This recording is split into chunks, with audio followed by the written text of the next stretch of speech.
आपको मेरा चैनल पसंद है तो प्लीज लाइक करें और नए वीडियो को सबसे पहले आप ही देखें, इसीलिए भारती आर्ट्स क्लासेस चैनल को सब्सक्राइब करके घंटी को जरूर दबाएं।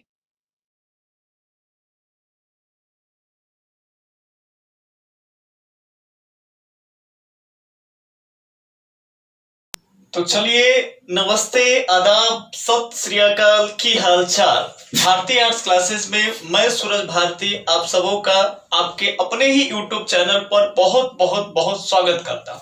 वीडियो थोड़ा सा लेट आ रहा है, इसके लिए हम आप सबको जो है हम आपसे क्षमा चाहते हैं। और आज का जो टॉपिक है वो रजिया सुल्तान के ऊपर में है, जैसा कि आप पहले ही देख पाए हैं और आप लोग स्क्रीनशॉट लिए। अब इसको एक एक पॉइंट को डिटेल से एक्सप्लेन करेंगे।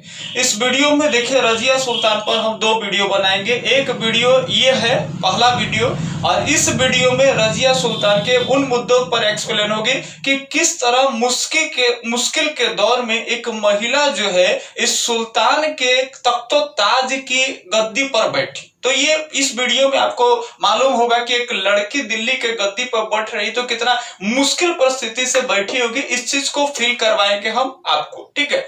और इसके बाद दूसरा जो वीडियो होगा उसमें हम उनके कार्यकाल को देखेंगे कि किस तरह से शासन की, किस तरह से उसका कम समय में आखिर शासन खत्म हुआ और रजिया सुल्तान मारी गई, तो किस तरह से क्या हुआ वो दूसरे पार्ट में देखेंगे। तो ये बिना जो है समय बर्बाद किए हुए हम लोग वीडियो की ओर बढ़ते हैं। सबसे पहले, जैसा कि आप हेडिंग ही देख पा रहे हैं, रजिया सुल्तान 1236 से लेकर के अब 1240, याद रखना है 1236 से 1240 ईस्वी तक के शासन काल रजिया का रहा इस दिल्ली के तख्तो ताज पर। और बात कर ले तो यहाँ हमने लिखा है कि 3 वर्ष, याद रखेंगे, इनके जो शासन काल है वो 3 वर्ष। जैसा कि आप सोच पा रहे होंगे कि 1236 से 1240 यानी 4 वर्ष का शासन होता है, तो आप बिल्कुल गलत सोच रहे हैं, ठीक है। अब ये हम 3 वर्ष क्यों लिखे ये भी हम आपको बताएंगे, लेकिन पहले इससे पहले हम बताएं कि आप पूरा वीडियो को अंत तक देखिए, बीच में कहीं स्किप मत करिएगा, बीच में वीडियो को भगा करके देखिएगा या फिर आप हटा लीजिएगा,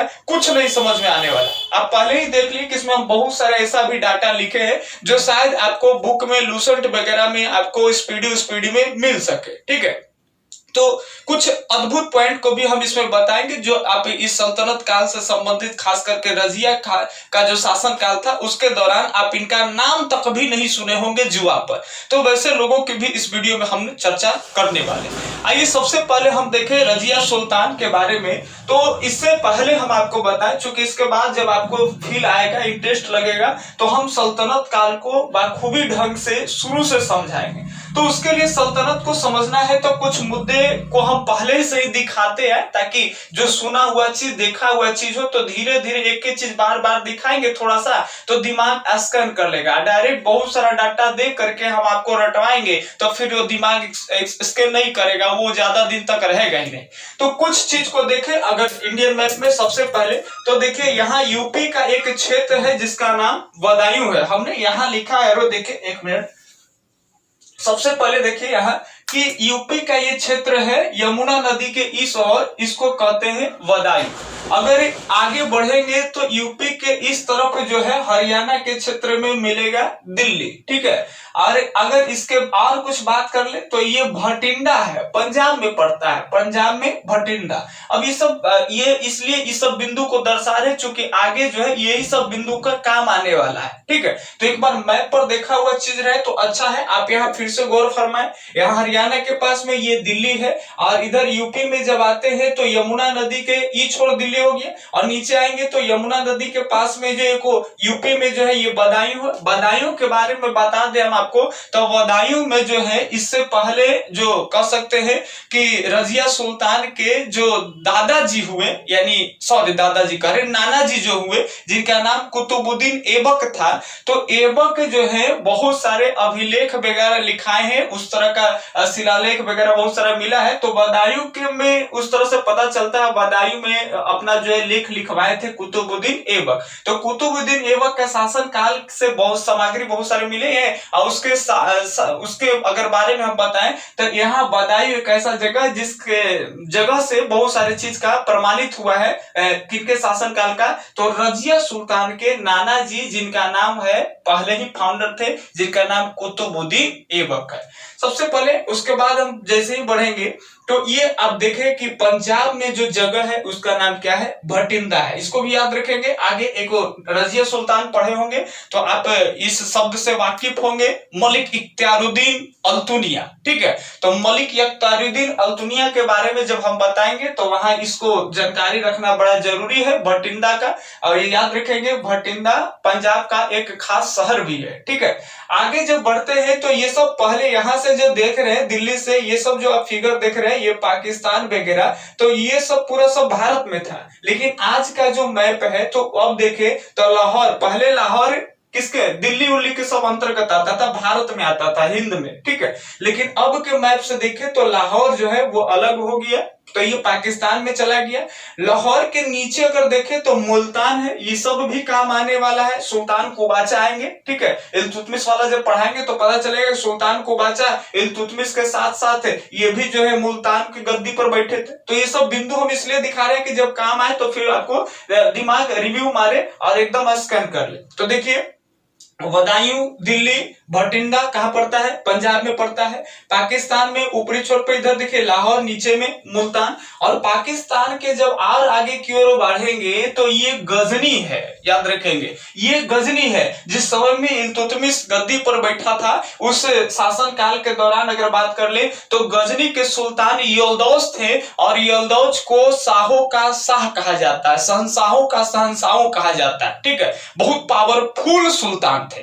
तो याद रखना है गजनी की अगर हम बात कर ले तो ये गजनी इस दिल्ली के एरिया में नहीं आता था। गजनी एक अलग जो है तख्तोताज था, गजनी का एक अलग सुल्तान भी थे, यल्दौज। ठीक है, तो ये अभी देखें तो गजनी का जो क्षेत्र है अभी प्रेजेंट टाइम में अगर देखें तो ये अफगानिस्तान में चला जाता है। तो इतना ये को दिमाग में चित्रित कर लीजिए। दिल्ली के इधर में इधर आगे आएंगे तो गंगा नदी में मिल जाती है यमुना नदी, और यमुना नदी किस छोर है, दिल्ली। ठीक है, और यूपी में एक प्रसिद्ध जगह जिसका नाम बदायूं, पंजाब का एक प्रसिद्ध जगह उस टाइम की बात करते हैं सल्तनत काल की, भटिंडा। और इधर पाकिस्तान में आज के डेट में देखें तो एक नीचे मुल्तान, ऊपर में लाहौर, और अफगानिस्तान में जब जाते हैं तो ये आपका मिलेगा गजनी। सबसे पहले अब स्टार्टिंग में देखिए यहां से आपका क्वेश्चन आना शुरू हो जाता है। एक देखिए इससे बहुत ज्यादा कंफ्यूजन हो जाता है। आप केवल पढ़ते हैं गुलाम वंश, और कभी कभी एग्जाम में गुलाम वंश न देके रजिया कौन से वंश से संबंधित है, अब गुलाम वंश न देकर के कुछ और वंश मिल जाता है, और लेकिन कंफ्यूज हो जाता है कि रजिया है, इल्तुतमिश है, ये सब तो गुलाम वंश का ही है, कुतुबुद्दीन ऐबक है, सब गुलाम वंश का है। तो याद रखेंगे सबसे पहले हम गुलाम वंश की ओर देख रहे हैं। गुलाम वंश की बात करें तो कभी कभी गुलाम वंश न देके इसके जगह ममलुक वंश दे देता है। तो याद रखेंगे गुलाम वंश को ही ममलुक वंश भी कहा जाता है। याद रखना है गुलाम वंश को कौन सा वंश कहते हैं, ममलुक वंश। अब गुलाम वंश के अगर टाइम पीरियड के बारे में बात कर ले तो जैसा कि आप पढ़े होंगे कि 1206 ईस्वी से लेकर के और 1290 ईस्वी तक का जो शासनकाल होता है वो गुलाम वंश का होता है। एक बार फिर से सुन ले, 1206 ईस्वी से लेकर के 1290 ईस्वी तक का शासन काल को हम लोग क्या कहते हैं, गुलाम वंश। अब गुलाम वंश में भी ऐसा आया कि तख्तोताज जो था, दिल्ली का जो तख्त था, वो तख्त के बाद आक्रमण करके पलटा पलटी कर दिया सब। तो जब तख्तोताज पलट जाता था तो कोई आदमी आया और वो अपन वंश चला दिया। तो देखिए शुरू से हम बताते हैं आपको, अब बाकी इसके बारे में फुल डिटेल जो हम एक सीरीज से पढ़ाएंगे। जैसे सबसे पहले जो ये कौन न्यू डाला, कैसे है, किस तरह से तुर्क आए। ठीक है, तो जब कुतुबुद्दीन ऐबक से स्टार्ट हो जाएगा तो फिर उसमें हम डिटेल से बताएंगे।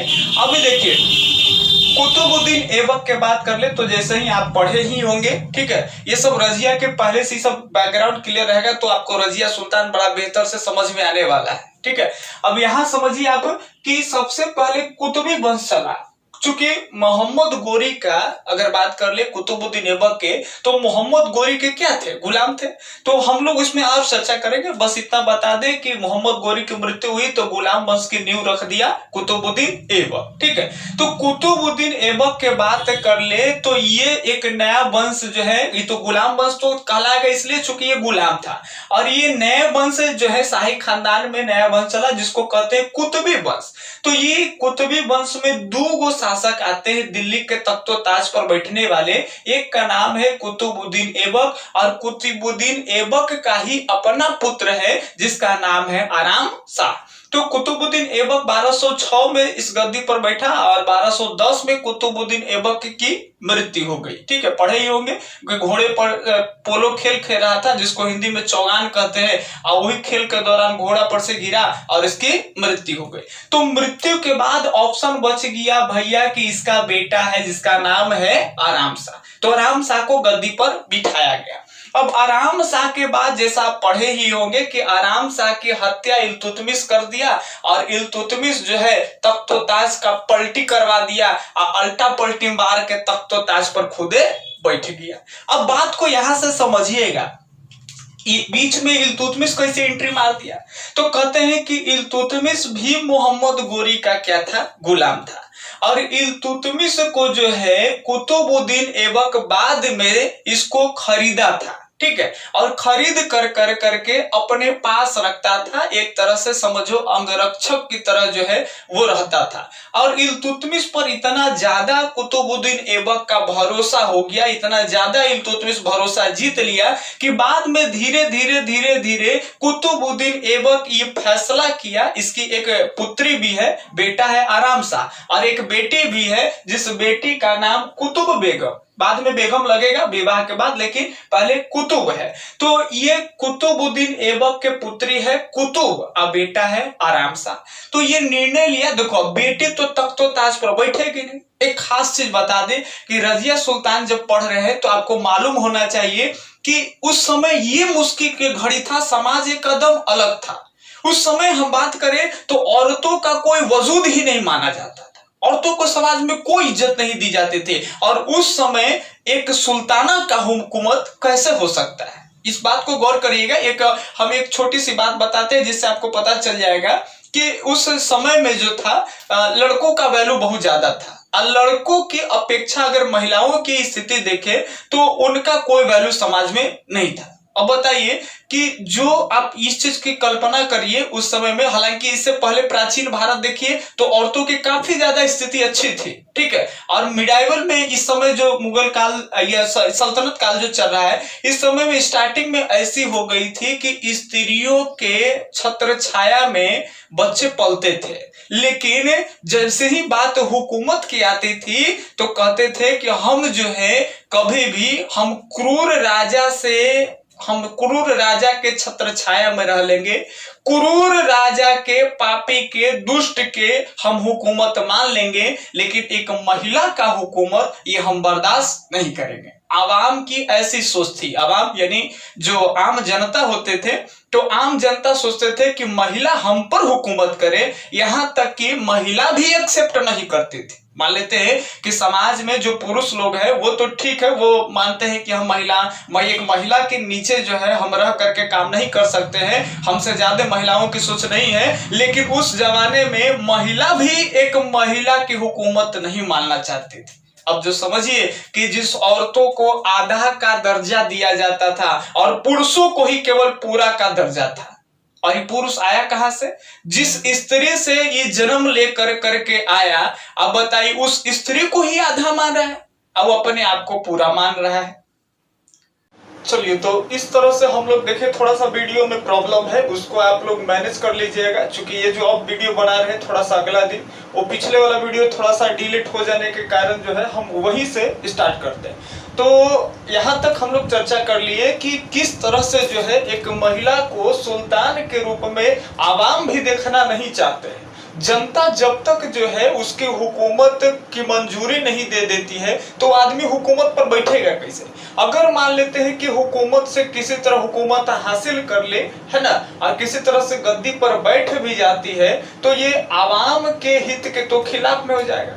लेकिन उस तरह से रजिया के बारे में जब हम लोग पढ़ते हैं तो रजिया उस तरह की महिला नहीं थी कि जो आवामों के विरुद्ध में जाकर के काम करे। वो चाहती थी कि हम आवामों का दिल जीते एक न एक दिन, और आवाम जो है एक आवाम का जब बोलबाला हो जाएगा, आवाज के मुंह से जब वो गूंजेगी कि अब जो है दिल्ली के तख्त पर रजिया बैठे, और उसके बाद फिर हुकूमत करने का मजा ही कुछ और रहेगा।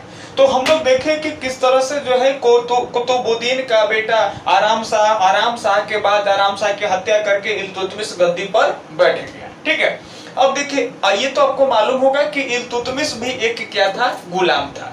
अच्छा, एक गुलाम के बारे में थोड़ी सी जानकारी हम आपको दे दें। गुलाम में होता क्या था उस समय, जिस समय दिल्ली सल्तनत का जो समय काल चल रहा था, उससे पहले भी कुछ दस्तूर थे। ठीक है, कुछ दस्तूर है, कुछ दस्तूर के कह लो या फिर आप जो है कह सकते हैं कि जो परंपरागत रूप से जो नियम कानून चलते आ रहे थे, वो परंपरा क्या था उस समय के, क्या दस्तूर था सल्तनत काल में कि अगर कोई गुलाम हो, गौर से सुनेंगे इस बात को, अगर कोई, जैसे मान ले हम अगर आपके गुलाम हैं तो आप तो हमारे क्या हो गए, आका हो गए।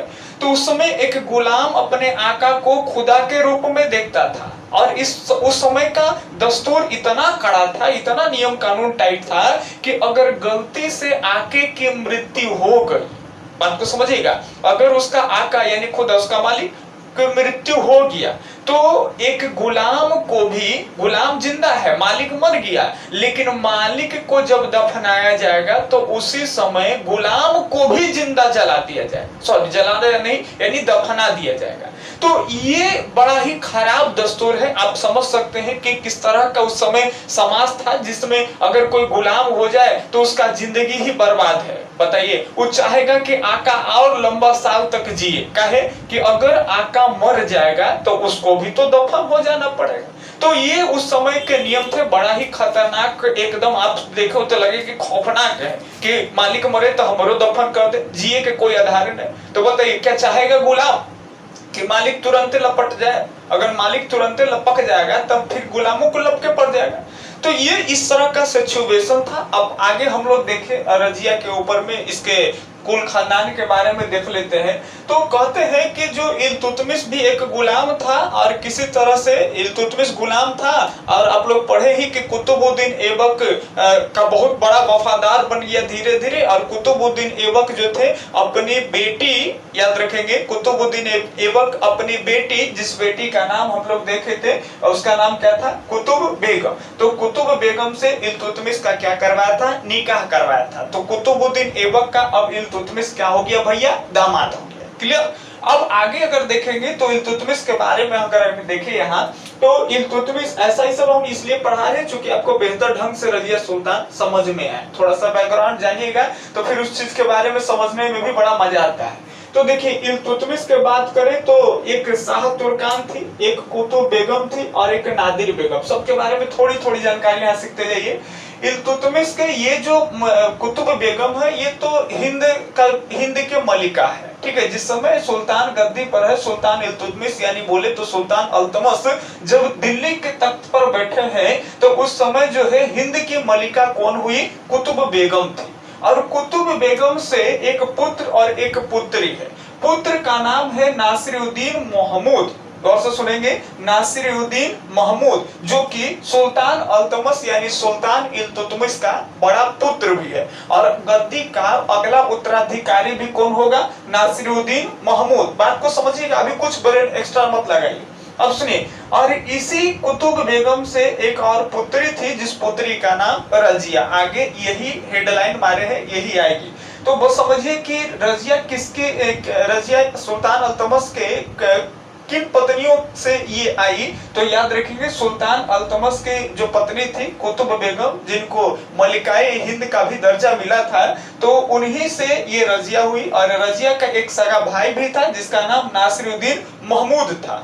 अब देखिए, जो फिरोज शाह के बारे में पढ़ते, वो कहां से आया, वो केकर पुत्र था, उसके बारे में भी देखते हैं। देखिए, सुल्तान अल्तमश के कहते हैं ये लाहौर के रहने वाली एक लड़की थी जिसका नाम था शाह तुर्कान। शाह तुर्कान को देखिए, बड़ा गौर से समझ लीजिए, बड़ा खिलक्कड़ आदमी है। समझ में आ रही बात ना, षड्यंत्र कर रहा है, और यही षड्यंत्र दिल्ली के तख्त को बर्बाद करके रख देगा। पूरे दिल्ली में जो है एकदम अफवाह मचा देगा, एकदम उथल पुथल कर देगा। इस शाह तुर्कान के बारे में बताएं तो कहते हैं शाह तुर्कान, यहाँ नक्शा पे देखिए तो ये लाहौर के एक रकासा थी, ठीक है, यानी बोले तो डांसर समझते हैं ना, नृत्यांगना जिसको बोलते हैं। जैसे आप लोग एशियंट वाला पढ़े होंगे तो आम्रपाली के बारे में पढ़े होंगे, वैशाली के रहने वाली जो आम्रपाली थी है ना, वो बड़ा ही फेमस नृत्यांगना थी। तो उसी तरह के ये शाह तुर्कान जो थी वो भी एक लाहौर के रकासा थी, डांसर थी, ठीक है। और किसी तरह से कहा जाता है कि इल्तुतमिश यानी सुल्तान अल्तमश की जो है ये शाह तुर्कान से मोहब्बत हो गई, और मोहब्बत होने के बाद याद रखेंगे शाह तुर्कान कौन थी, तो शाह तुर्कान लाहौर के थी, और ये सुल्तान की क्या थी, मोहब्बत, यानी सुल्तान अल्तमश की मोहब्बत हुई। चलिए, तो ये शाह तुर्कान से कहते हैं कि शाह तुर्कान के अंश में सुल्तान का ही जो है एक अंश पल रहा था। शाह तुर्कान के गर्भ में सुल्तान का क्या पल रहा था, अंश पल रहा था। अब वही जो है बड़ा होकर करके रुकनुद्दीन फिरोज बनता है, याद रखेंगे। तो रुकनुद्दीन फिरोज किसका पुत्र था, हुआ शाह तुर्कान का। देखिए सब पुत्र है इल्तुतमिश के, लेकिन थोड़ा सा दिखा दे कि क्या सब अपना भाई है, नहीं तो सब सौतेले भाई में, समझ पा रहे हैं बात को। तो शाह तुर्कान से जो पुत्र हुआ उस पुत्र का नाम हुआ रुकनुद्दीन फिरोज। कुतुब बेगम से एक पुत्र और एक पुत्री, पुत्र का नाम नासिरुद्दीन महमूद और पुत्री का नाम रजिया हुआ, ठीक है। एक और इल्तुतमिश के एक और बेगम थी जिसका नाम थी नादिर बेगम, और नादिर बेगम से जो लड़का हुआ था उसका नाम मुइजुद्दीन बहराम शाह। इसको भी थोड़ा सा बढ़िया से याद कर लीजिए, क्योंकि ये वही आदमी है जिसको जवानी में भी जो है पैजामे का नाड़ा उसकी माँ बांधती थी। और देखिए जेकर पैजामा के नाड़ा बांधे ना आवे वो सोचे कि दिल्ली पर हम हुकूमत करें। देखिए यानी कितना आसान समझ रहा है दिल्ली के तख्त पर जो है हुकूमत करने के लिए। अब ये तीनों चारों आदमी को आप देख लीजिए। अगर रुकनुद्दीन फिरोज की बात करें, नासिरुद्दीन महमूद की बात करें, पुत्री रजिया सुल्तान की बात करें, यानी रजिया भी मान लीजिए, मुइजुद्दीन बहराम शाह के, तो ये सब आपस में जो है भाई बहन का रिश्ता के गांठ में बंधे हुए, यानी सौतेला, अपना कोई नहीं। जिसमें अपना है उसके लिए प्यार है, जैसे ये दोनों क्या है, अपना है। तो भाई बहन में लड़ाई, आप लोग जनरली पढ़े होंगे कि रजिया सुल्तान ने रुकनुद्दीन की हत्या करके तख्त पर बैठ गया। तो कई लोग के मन में लगता है कि भाई की हत्या काहे किया, क्या रजिया लोभी थी, स्वार्थी थी, तख्त के लालच में पड़ गई थी। तो अब इस तरह से सोचिएगा तो दिक्कत। अब आपको समझ में आ रहा होगा कि रजिया जो है इसके जो है अपने सगे भाई बहन के डोर में नहीं है, तो जरूर कुछ गड़बड़ होगा। अब हम थोड़ा सा आप और फील कीजिए तो आप देखिए कि कुतुब बेगम को मलिकाए हिंद का दर्जा प्राप्त था, तो ये तो बताइए कि महल में रहेगी, और महल में रहेगी। सुल्तान इल्तुतमिश के बारे में आप पढ़े ही होंगे कि बेचारे न्याय का बहुत प्रिय व्यक्ति थे, आवामों के लिए, आम जनता के हित में बहुत सारे कदम उठाए, और ऐसा वो ही कार्य करते थे जो आम जनता चाहते थे, ठीक है। तो ये जहां तक इनका बैकग्राउंड देखे तो सबसे ठीक है, बहुत ही कह सकते हैं कि नेक दिल इंसान वाले व्यक्ति है सुल्तान इल्तुतमिश अल्तमश। तो सुल्तान इल्तुतमिश के छत्र छाया में ये दोनों पुत्र और पुत्री पली। तो दोनों के विचार जो है बहुत बढ़िया है, माँ बाप का बहुत बढ़िया छत्र छाया मिला और संस्कार कुट कुट के भर गया। तो नासिरुद्दीन महमूद और रजिया सुल्तान दोनों नेक दिल के थे, ठीक है। लेकिन शाह तुर्कन जो है याद रखेंगे ये लाहौर के राकासा थी, और लाहौर में ही रुकनुद्दीन फिरोज का लालन पालन हुआ। अब रुकनुद्दीन फिरोज के लालन पालन में अल्तमश का ज्यादा योगदान नहीं रहा। अब एकरा लालन पालन किया क्या, शाह तुर्कान। वहाँ ढेर मनी डांसर है, रकासा है ना, वैश्या वगैरह ढेर मनी है। अब उसके बीच ये लड़का पला है, बताइए सामाजिकता ज्ञान बढ़िया से आएगा। जैसे हम ये नहीं कहते हैं कि उसके बीच सामाजिकता ज्ञान नहीं आएगा, अगर आदमी कोशिश करे तो है ना, खराब माहौल के बीच में भी बहुत बढ़िया कर सकता है। लेकिन इतिहास में इस तरह का ये कारनामा ही किया कि जिसको लोग कहते हैं कि गंदे छत्र छाया में पला, और उसी तरह का इसके विचार बचपन से लेकर जवानी तक भर दिया गया, और वही विचार प्रकट किया गया, जिसके कारण इसकी जो मौत का जिम्मेवारी इसके हालात को ही माना जाता है, ठीक है। तो देखिए रुकनुद्दीन का लालन पालन शाह तुर्कान के हित में हुआ, मुइजुद्दीन बहराम शाह का जो लालन पालन हुआ वो नादिर बेगम के देखरेख में हुआ। अब देखिए बात को समझिए, किस परिस्थिति में बेचारी रजिया बढ़ रही है। यहाँ भाइयों की लाइन लगी हुई है, 3 गो भाई है, अब बाद में एगो बेचारी रजिया, वो में लड़की। और आप समझ ही पा रहे होंगे कि जो दिल्ली के तख्त पर बैठने वाले जो स्थिति चल रही है कि ना तो अभी पीछे में कोई लड़की सत्ता पर बैठी है और न ही ये सल्तनत का कानून, नियम, दस्तूर ये इजाजत देता है कि दिल्ली के तख्त पर एक लड़की का हुकूमत हो। अब बताइए, उस परिस्थिति में रजिया के लिए बहुत ही विपरीत परिस्थिति थी। बचपन से कहा जाता है कि रजिया नहीं चाहती थी कि हम तख्त पर बैठे, लेकिन बेचारी लड़की है, जज्बाती है, नेकदिल इंसान है, लोगों के बीच में बहुत ज्यादा लोगों की जब कठिनाइयों को देखती थी तो उसके मन में लगता था कि इनके साथ तकलीफें हो रही है। लेकिन सुल्तान इल्तुतमिश के शासन काल में लोग खुशहाल जीवन जीते थे। और आपको मालूम ही है कि सुल्तान में लोग जो होते थे, लोग आम जनता जो होते थे, वो सुल्तान के रूप में खुदा को देखते थे। अब बताइए, जिसका सुल्तान नेक दिल इंसान नहीं हो तो समझिए खुदा हैवान हो गया। तो इल्तुतमिश उस फर्ज को बाखूबी निभाया। सुल्तान को एक खुदा के रूप में जब आम जनता देखते थे तो उसी तरह जो है वो अपना भी रोल प्ले की, है ना। यानी उनको फील नहीं होने दिए जनता को कि आप जिसको दिल और जान से मार रहे हैं वो आपके लिए कुछ न करे। उनके लिए वो हर प्रयास, हर प्रयत्न इल्तुतमिश के। तो इससे देख करके रजिया बड़ा खुश होती थी कि मेरे पिताजी जो है बहुत ही अच्छे नेक दिल इंसान है, जो आम जनता के हित में बहुत चीज सोचते हैं। लेकिन और भाई में जो लक्षण था कि बाप तख्तो ताज का मालिक, तो जब बाद में शाहतुर्कन को महल में एंट्री मिला तो इसको लगा कि भाई हम भी तो सुल्तान इल्तुतमिश के मोहब्बत है। एकर बेटा रुकनुद्दीन फिरोज जेकर लालन पालन लाहौर के रकासों का बीच हुआ, अभी रुकनुद्दीन फिरोज को भी लगा कि तो हमर बाप तो एकदम काला निकला, ये तो सुल्तान है, तो भाई हमरो तो खूब ऐश मौज करे के अबरी तो मजे मिला है। अब ये रुकनुद्दीन फिरोज जब से महल में एंट्री मारा था तब से जो है एक आयासी और शुरू हो गया। एकदम खूब ऐसो आराम के जिंदगी जीना, ये चाहिए वो चाहिए, जहां तहां से सुंदर शानदार लड़की उड़के उठा के महल में लिया। अब इससे क्या हुआ, सुल्तान इल्तुतमिश इस तरह के बातों को जब सुनता था, वो बेचारा उन्नीस से एक आध गो आवाम आ गया, सुल्तान अल्तमश के आगे गिड़गिड़ाने लगा कि आपका पुत्र जो है हमारी बच्ची को ले गया है, ये वो। तो इस तरह से सुन करके सुल्तान अल्तमश के सुल्तान इल्तुतमिश का सर लज्जित हो जाता था। लेकिन फर्ज के आगे सुल्तान इल्तुतमिश ऐसे थे, जब हम पढ़ाएंगे डिटेल से तो पता चलेगा कि सुल्तान इल्तुतमिश फर्ज के आगे ईमान की भी कुर्बानियां दे देते थे। यानी जो नियम है कि किसी माँ बहन की बेटियों के साथ कुछ नहीं होना चाहिए गलत हमारे शासन काल में, और देखिए कर रहा है कौन, उनका लड़का। तो कुछ ऐसे भी लोग हैं जो कहते हैं, ये उनके विचार से इस तरह का पता चलता है कि उनका बेटा जो गलती करते थे, उनके बेटे के गलती के कारण, गलती है तो सजा मिलनी चाहिए, लेकिन अब कोई बाप है अपने बेटे का सजा अपनी आंखों से नहीं देख सकता है, और सजा अगर माफ कर दे तो ये दस्तूर भी टूट जाएगा,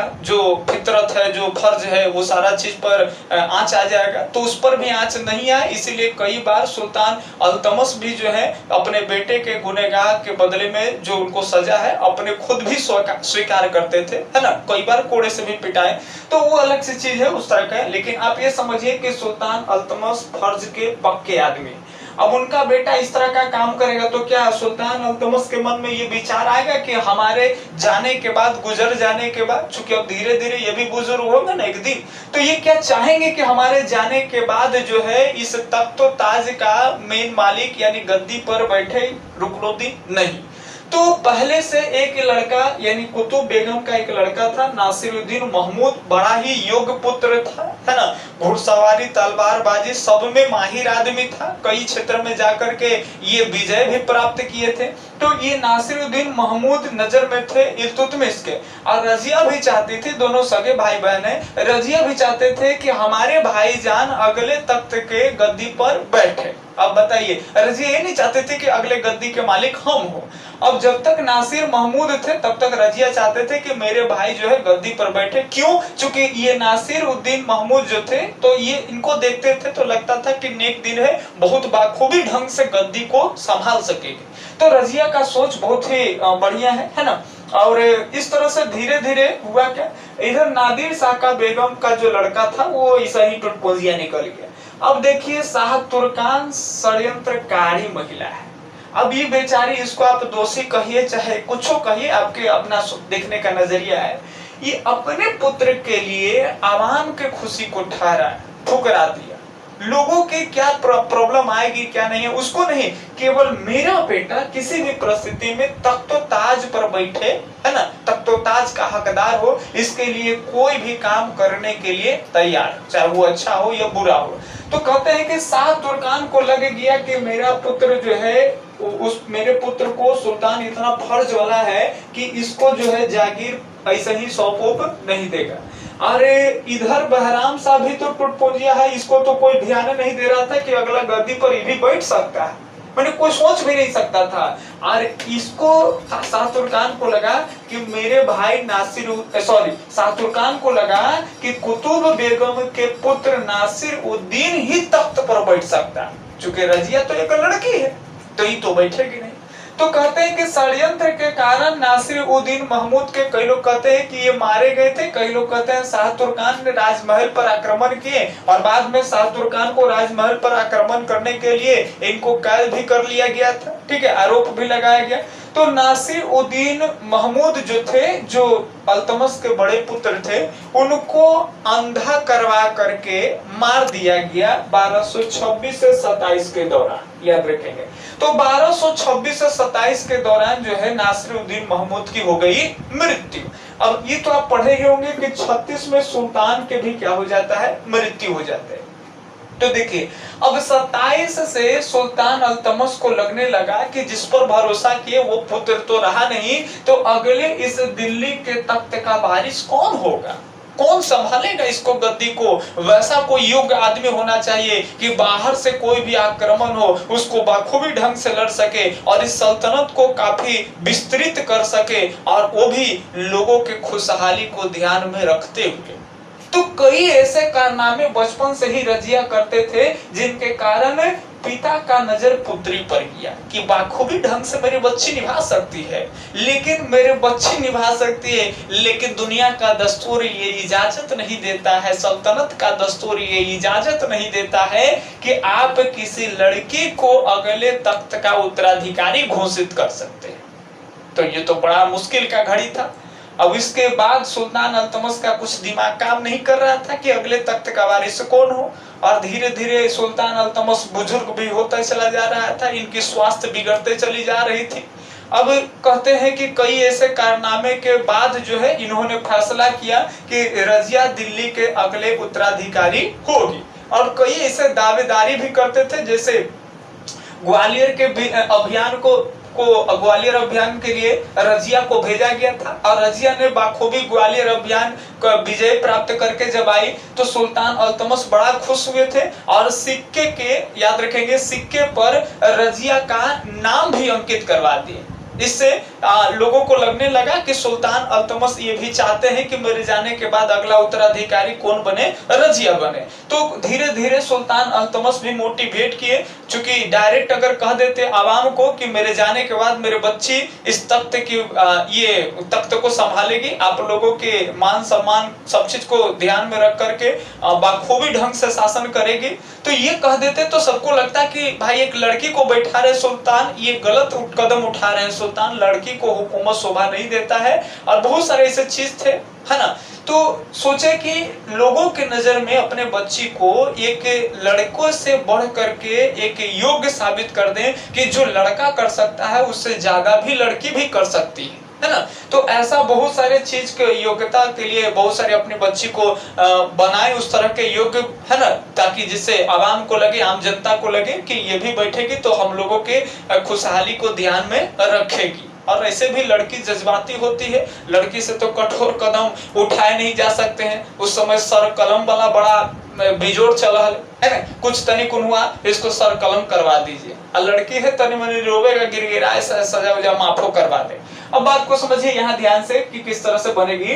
कि अब हुआ क्या कि सुल्तान अल्तमश की स्वास्थ्य धीरे धीरे खराब होने लगी, और कहते हैं 1236 में सुल्तान इल्तुतमिश की हो गई मृत्यु। अब बेचारी रजिया अपने पिता से बड़ा प्रेम करते थे, अपने पिता के हर बात का, हर फर्ज का, हर ईमान की कद्र क्या करती थी। अब बताइए, अब ऐसे पिता जिसको बहुत दिल और जान से चाहती हो, बेचारी उनकी मृत्यु हो गई। अब ये रजिया तो शोक में डूब गई होगी। और रजिया जब शोक में डूब गई, लेकिन गद्दी के लालच में कौन आंख लगैले था? शाह तुर्कान। अब इस शोक में डूब गई, इसके मृत्यु होने के बाद रजिया शोक में डूब गई और इधर शाह तुर्कान ऐलान करवा दिया, घोषणा करवा दिया कि सुल्तान अल्तमश की मृत्यु हो जाने के बाद गद्दी खाली हो गए और उनका अब तो एक के पुत्र बचा। अब मुइजुद्दीन बहराम शाह को कोई गद्दी पर बैठाता ही नहीं, ये उस तरह के लायक ही नहीं था। ठीक है, तो सब लोग के बीच में ये फरमान जारी कर दिया कि भाई अब तख्त के गद्दी पर कौन बैठेगा? तो रुकनुद्दीन फिरोज शाह बैठेगा। किसका पुत्र है? शाह तुर्कान को। मौके का फायदा उठा ली शाह तुर्कान और 1236 में जो है तख्त पर रुकनुद्दीन फिरोज आ गया। ध्यान सुनेंगे, 1236 में इल्तुतमिश की मृत्यु, 1236 में इस तख्त पर अब राज कौन कर रहा है? रुकनुद्दीन फिरोज। अब ये सुल्तान बन गया, सुल्तान बन गया। एकरा फूला नहीं समाया, एकरा लगा कि अब तो हम सुल्तान हो गए, अब तो हम लोगों का खुदा हो गए हैं, हम कुछ भी कर सकते हैं।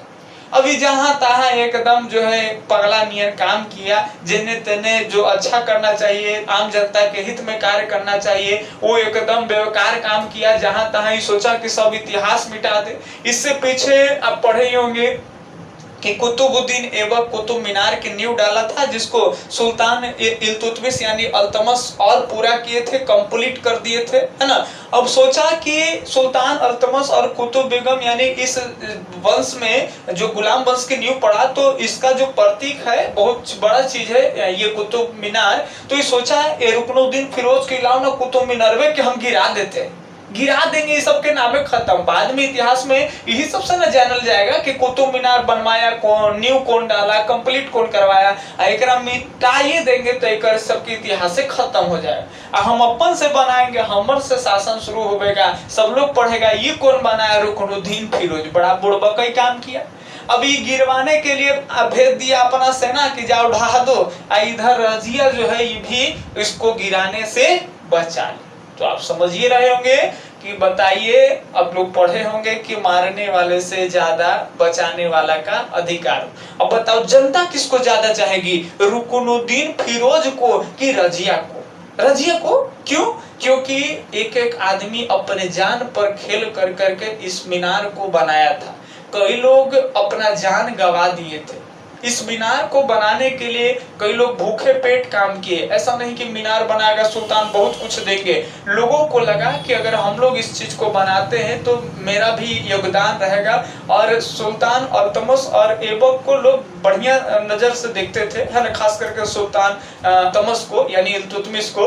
तो लोग इसके लिए कई लोग ऐसे थे जो पैसे भी नहीं लिए, जान भी गंवा दिए। अब जिसको खून पसीने लगा करके लोग बनाया है तो उसमें लोग का भी तो एक आस्था जुड़ा होता है। तो उस आस्था को जीतने का कार्य की कौन? रजिया। तो रजिया का कद्र और भी क्या हो गया? बढ़ गया। इसी तरह से धीरे धीरे हुआ क्या, कहते हैं कि रुकनुद्दीन फिरोज जो है किसी विद्रोह के लिए गया। अब जब हम पढ़ाएंगे तो डिटेल में पढ़ाएंगे बाद में, अभी रजिया पर चल इसलिए ज्यादा कुछ हम नहीं कर सकते, वीडियो लंबा हो रहा बहुत ज्यादा। अब बात को समझिएगा कि रुकनुद्दीन किसी विद्रोह को दबाने के लिए गया था। तो उस समय दिल्ली के तख्त पर जो है सुल्तान नहीं थे, खाली हो गए थे। कुछ सैनिक भी जो है विद्रोह के सुल्तान के साथ साथ चले गए थे। तो इसी समय रजिया को फिर से एक मौका मिला कि अब कोई गद्दी को संभाल नहीं सकता, ये जो मेरा भाई है सौतेला, हालांकि कहने के लिए सौतेला लेकिन रजिया अपने ही मानती होगी, लड़की है, नेकदिन है, जज्बाती है। लेकिन कई बार ऐसा लगा होगा रजिया को कि मेरा जो ये भाई है तख्त का वारिस बेकार हो गया है, ये तख्त को संभाल नहीं सकता है। इनके कारण ये क्रूरता समाज में फैल रहा है। जो मान मर्यादा हमारे पिताश्री बनाए थे, है ना, तो मेरे अब्बू जान बनाने जो चीज बना दिए समाज में, अब उस चीज को ये बर्बाद कर रहा है ना, उसको संभाल के नहीं रख सकता है। इसीलिए लगा कि इससे शासन नहीं होगा तो चाहिए कि हम खुद शासन करेंगे। ठीक है। अब इस तरह से कहते हैं कि जब ये चली गई तो दिल्ली में सुल्तान के अनुपस्थिति का लाभ उठा कर करके और रजिया क्या की कि आम जनता के बीच में गई और आम जनता को, जिस समय नमाज का वक्त होता है, शुक्रवार का समय था, शुक्रवार को नमाज के वक्त जहां पर सारे लोग इकट्ठे होते हैं, आम जनता हो या तुर्क अमीर लोग होते हैं, सब लोग एक जगह इकट्ठा थे, उसी समय शुक्रवार के दिन रजिया उन आम जनता के बीच गई और उनको बताई कि क्या आपका सुल्तान आपके लिए ठीक है, ये क्या जो कर रहे हैं सब अच्छा। मैंने उस तरह से बताई जिससे लोगों को लगा कि हाँ ये क्रूर आदमी है, कट्टर है, खराब है, इसका चरित्र भी बढ़िया नहीं है और ऐसे लोग खुदा के रूप में सुल्तान के पद पर बैठा हुआ है, बेकार है। तो इतना बढ़िया से मोटिवेट की और जिसके कारण कहते हैं कि तुर्क अमीर और आम जनमानस यानी आम जनता दोनों जो है रजिया के फेवर में आ गई और इस सब लोग मिल के डिसाइड किए कि रुकनुद्दीन फिरोज को गद्दी से हटा दिया। जब आम जनता भड़क गए, जो तुर्क अमीर लोग थे वो सारे भड़क गए, तो अब तो भाई मुश्किल है कि कोई तख्त पर बैठेगा। अब हुआ क्या कि सब लोग मिल करके और विद्रोह कर दिए, महल पर आक्रमण कर दिए और जब बाद में उधर से ये विफल होकर के पराजय होकर फिरोज शाह आया तो इसको कैद कर लिया गया और कैद करके बाद में हत्या कर दी गई। कहते हैं नवंबर 1236 ईस्वी में दिल्ली के तख्त पर रजिया सुल्तान बैठती है। अब हमने एक चीज लिखा है 1236 से 1240, इधर लिखे हैं 3 वर्ष। तो कई लोग को लग रहा होगा कि 3 वर्ष ही क्यों? अरे भैया 1236 के नवंबर में जब ये गद्दी पर बैठ रही है, अब 1240 के अक्टूबर में के वर्ष हुआ, 3 वर्ष हुआ। समझ पा रहे बात ना?